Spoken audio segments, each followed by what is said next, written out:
Много хора си мечтат да се качат на сцената и да имат живот като на рок звезда. Днес ще ви срещнем с един музикант, който заедно с групата си е по-успял в чужбина, отколкото в България. Но за него сцената не е крайна цел, а път към нов вид изкуство. Това е Citizen. Място за срещаме хора с планове и идеи. Когато бях малък, първото, което ми беше дори като мечта, беше да стана космонавт.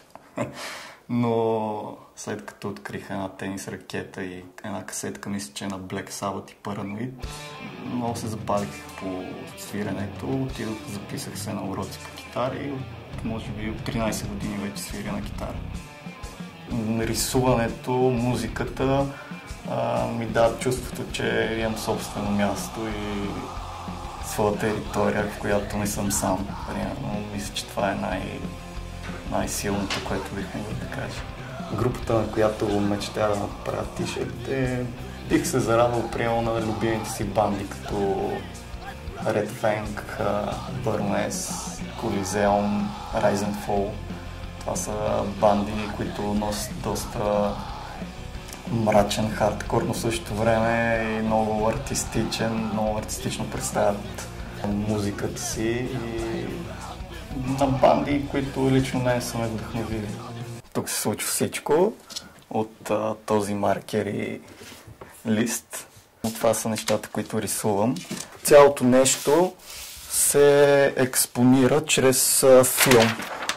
Дизайн за Damn Frequencies, който наскоро направих. Това всъщност е филмът, който се пренася на ситомрежата. Това е алуминиева рамка с ситомрежа. Нанася се с светочувствителна емулсия чрез този ливник. Всичко трябва да се случи на тъмно или на червена лампа. Когато вече имаме готовия филм и ситото е изсъхнало, емулсията е изсъхнала, тук е мястото, където експонирам изображението. Преди да се включи лампата, се поставя филма, изравнявам го и вече поставям самото сито отгоре. След като вече е готов дизайна, се поставя на поставката за печат. Поставям тениската и така тениската е готова за печат. Печата се с този уред, ракел се казва. Вече е нанесен първия слой.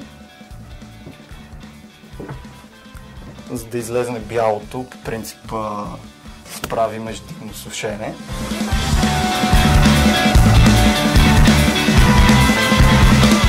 Сега ще нанесем втория слой.